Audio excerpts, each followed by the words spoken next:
Did you know that every 15 minutes, a Japanese business is shutting down? These small and medium-sized enterprises, SMEs, make up 99.7% of all businesses in Japan. And 99% of them are about to be completely wiped out.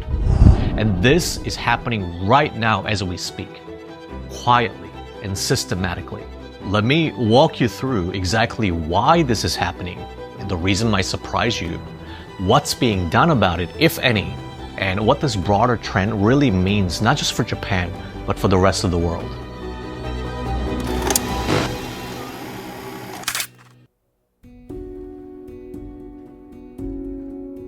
Let's get the obvious stuff out of the way. If there's one thing that the global media has already covered to death when it comes to Japan, no pun intended, it is that Japan's population is shrinking and aging fast. You've probably heard that Japan's current fertility rate is around 1.26, which is well below the replacement level of 2.1. And at this rate, Japan's entire population could be almost halved by the end of the century. But that's only part of the picture, because that still doesn't fully explain why 99% of the businesses are about to disappear. Is it because there won't be enough customers to serve, that revenue will simply dry up? Or could it be the next economic recession, from rising interest rates to potential trade wars, that'll hit small businesses the hardest, like it always does? All valid possibilities, but here's the twist.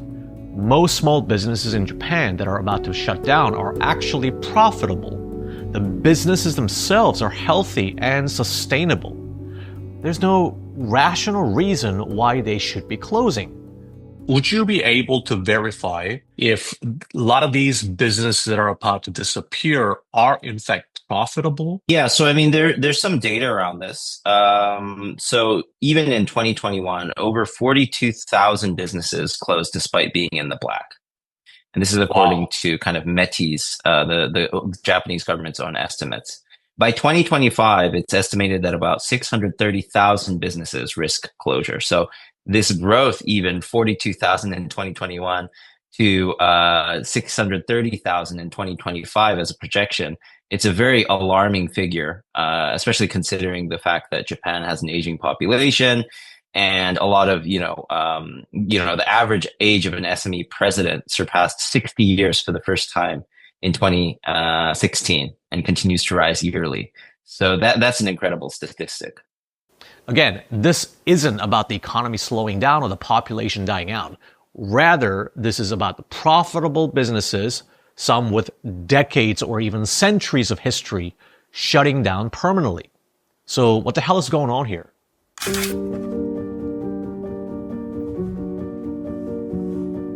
What's really driving this crisis is something you rarely hear about in mainstream media: a massive breakdown in intergenerational business transfer. Let me explain. According to the Ministry of Economy, Trade and Industry, over 60% of SME owners in Japan are now over the age of 60. Many of them started their businesses during Japan's post-war boom. They've run them for decades, but now they're getting too old, and they need to pass the business on. The problem is that nearly half of them have no successor. It's estimated that by 2030, around 1.27 million small businesses in Japan could close due to succession failure. That could mean over 6.5 million jobs lost and 22 trillion yen, which is about $150 billion USD, erased from Japan's GDP. And remember, these are not failing businesses. So at this point, you might be thinking, wait, if these businesses are profitable, why aren't people lining up to take them over? Fair question. But that's what makes Japan different. Most of these small businesses are family owned. They're usually passed down from father to eldest son. That's a tradition. Back in the 1980s, over 90% of Japanese SMEs were handed down within the family. Even some of Japan's most globally recognized brands, like Nintendo, Panasonic, and Suzuki, began as family-run operations. But today, the rate of succession within the family has dropped to less than 30%. Why? There are several reasons behind this, and none of them are simple. First, urbanization. Young people are leaving small towns and rural areas for big cities like Tokyo and Osaka. Most aren't eager to move back to the countryside and take over a widget manufacturing factory, for example. They're chasing careers in tech or creative industries like marketing and social media. They want flexibility, freedom, and the option to travel. Many simply don't want to be tied down to a town of 5,000 people working 6 days a week with no vacations. Which brings us to the second reason, lifestyle mismatch. Running a family business isn't easy. It's long hours, often repetitive, non-scalable work, and comes with enormous community pressure. You're not just running a store, you're preserving a legacy. One mistake, and it can feel like you've let down not just your family, but your entire community. So if you're Gen Z in your early 20s in Japan, chances are you're more interested in becoming a YouTuber or influencer rather than inheriting your father's auto parts business. I mean, I myself, in fact, have been in a family business. I'm half Japanese, but I think my experience is, it's hard to generalize. However, I can certainly say, being a 90s baby myself, being a child of the age of, the transition from, industrial to digital, and how these tools and the internet and, our iPhones, all these kind of, now AI, how the acceleration of this technology has really shifted, let's even say, the balance of power from a manufacturing kind of industrial age, very structured, formal business. You're at the office. I'm talking more of a corporate setting versus now it's, people, younger people might be incentivized from work from home, can use digital tools and get a lot of things done in different ways that are, I think, structurally different than they have been in the past. I think in the past, maybe from a perspective of a younger entrepreneur, pointing fingers at, the older generation, they like to see people, seats, people in their seats at their desk.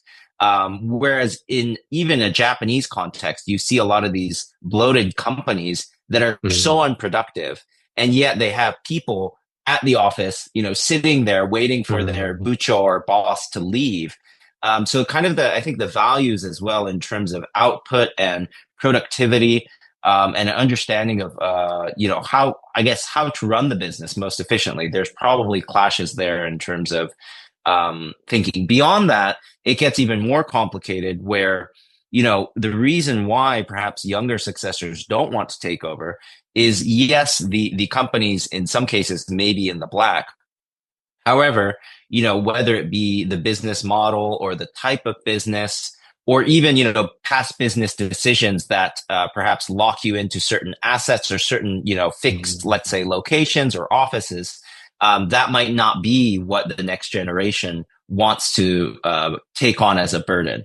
And I know, some friends that have done similar type of things, and, it's a huge commitment, right? It is a huge commitment of your life, and to take over a family business, it's really, perhaps, dare I say, it's putting your own passions aside or putting your own goals and visions and dreams, unless, that same business aligns, or you could find the reasoning behind taking over for other reasons. So it's a very complicated matter to actually, it's a case by case basis. And then there's a third reason that might be far less talked about. Many founders and owners simply don't want to let go because they see the business as an extension of themselves, even if it means business has to shut down. Some owners feel their kids aren't simply capable enough to take over, even if they're willing. What's at stake could be decades of craftsmanship, a product perfected over 40 years. For these owners, the idea that the quality might suffer or their reputation could be damaged is simply too much to bear. Now, if this were any other country, this might sound extreme, but when you consider the reputation of Japan as a society known for its obsession with quality and craftsmanship, it makes sense. In Japan, succession is about honor, reputation, and preserving legacy. It's not just who's next, it's who's worthy. look at even, the samurai period, right? There was more honor in committing suicide by seppuku, by slashing your own stomach, than by surrendering, for example, right? So I think there's kind of an interesting vestige of this even in the businesses and how they want to treat their businesses. It's better to be known for the quality than to have, passed it along and that name gets, tainted by, something that's outside of their control. So I think there's kind of this sense culturally even that they would rather see their business die, in a way that they were in control and they kept it within the name and it was known for what they did during that period. To them, that's a more poetic ending. So these small business owners are stuck between a rock and a hard place here. They want the family legacy to live on, but only by way of superior, non-compromising craftsmanship. But at the same time, shutting down a business in their generation can feel like failing the entire community and tarnishing your family legacy. And they're running out of time to make the decision.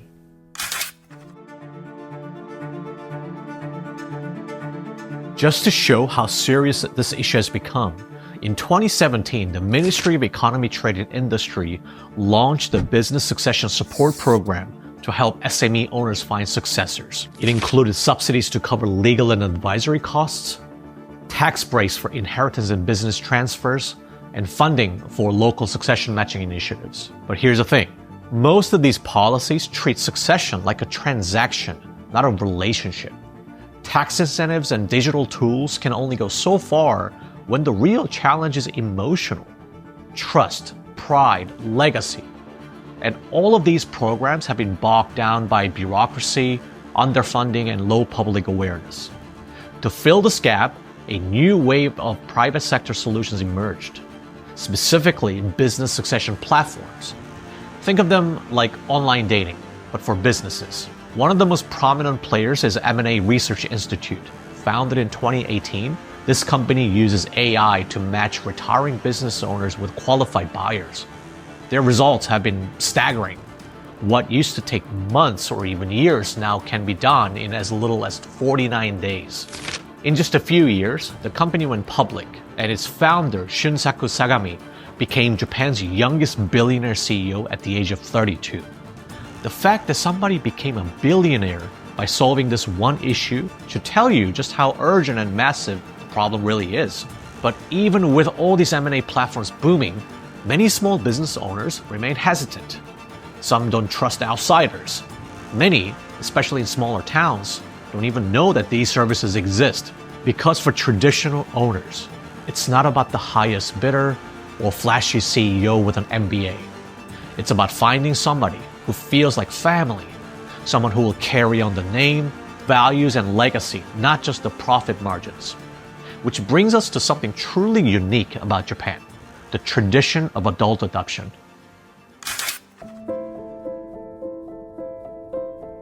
When you think of adoption, you probably imagine infants or children.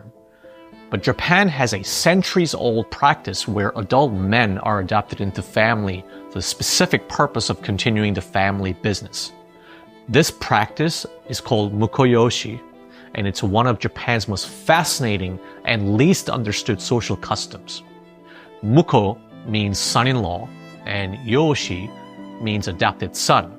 So the literal translation is adopted son-in-law, referring to a man who marries into a family and then is legally adopted by his wife's father to carry on the family name and business. Yeah, I have so many questions. Now, the term Mukoyoshi has evolved to include cases where adult men are adopted without marrying into the family, though technically these are known simply as Yoshi adoptions. These often involve loyal employees, apprentices, mentees, or even outsiders who demonstrate the values and competency needed to carry on the legacy forward. By the way, this practice has been used by some of Japan's most iconic brands. Companies like Suzuki or Kikkoman have relied on Mukoyoshi to ensure stable succession. There's one interesting example. Nishiyama Onsen Keiunkan is a hot spring in Yamanashi Prefecture. and has been operating since 705 AD, apparently. With this kind of prolific history of a family-owned business, it lays claim to 8 of the world's 10 longest running businesses globally, right? So, even in this instance, how did it keep running so long? So what they did essentially was, Japan's long history of provincial wars. In the 12th century, warrior families respected bloodline as tradition.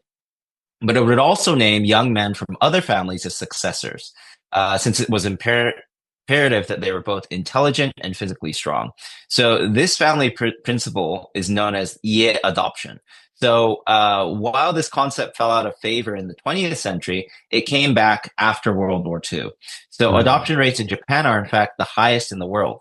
In 2011, there were around 81,000, with roughly 98% of those men in their 20s and 30s who go on to become the head of families' businesses.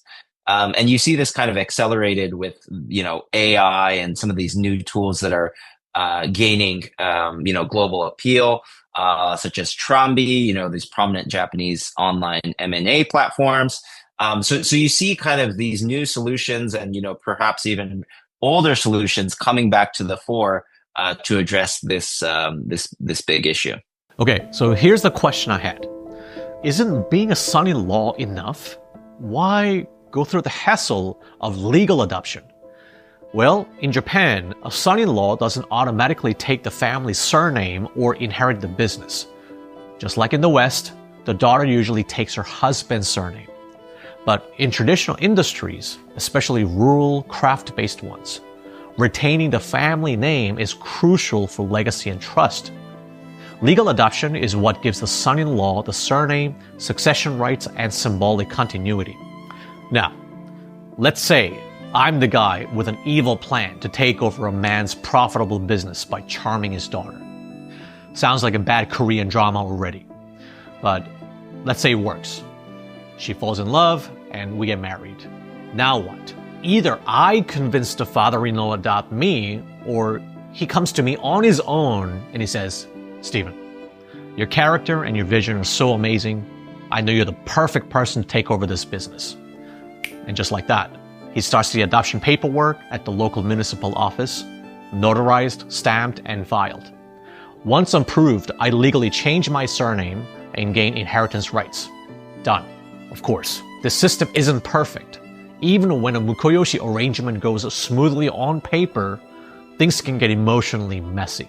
Especially if a biological son who previously declined to take over the business suddenly reappears to dispute the succession. There have been court battles over inheritance and legitimacy. In one high-profile case in Kyoto, the biological son of a family-run ryokan sued the adopted heir, claiming that he had been unfairly excluded, even though he had explicitly declined the business years earlier. So yes, Mukoyoshi is clever, culturally grounded, and legal.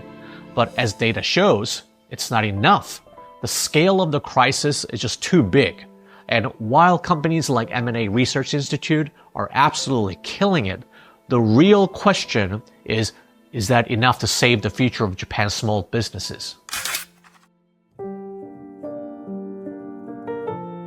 So let's play this out. By 2040, over 40% of Japan's rural towns could vanish. Not just because of birth rates, but because there's no reason for young people to stay. Businesses gone, schools closed, culture erased. Let's be clear, we're not just talking about a few mom and pop stores closing.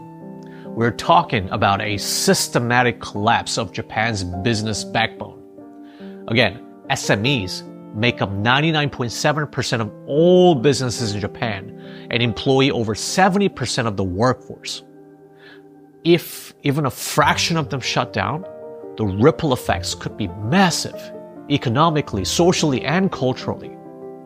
Japan is already battling slow growth, deflation, and a shrinking workforce. Losing its SME engine would be like cutting off its own oxygen supply. Culturally, the loss is immeasurable.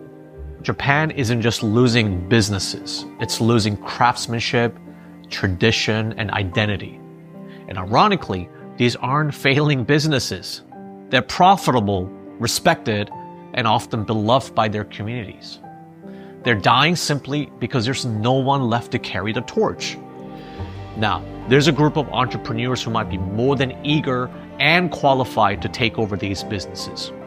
Foreign entrepreneurs who love Japan and who love to breathe new life into them. But still, many traditional owners aren't ready for that. There's a deep-seated reluctance, sometimes even distrust, towards handing the family legacy to outsiders, especially non-Japanese. You have to realize, many of these small business owners still operate on faxes, paper ledgers, and handshake agreements. So in that sense, the gap isn't just generational, it's cultural, technological, and emotional. If we want to know what happens when a society fails to solve generational business transfer, Japan is the test case. And to be honest with you, I don't know what the solution is that'll fix this crisis fast. What would you do? Would you ever take over your family business? After all, you and I are the generation that's going to inherit these problems and be tasked with solving them. So I'd love to hear what you think. Who knows, maybe the solution will come from one of you watching this video. If you enjoyed this deep dive, be sure to subscribe to Asian Boss and let us know what topics you want us to cover next. Thanks for watching, and as always, stay curious.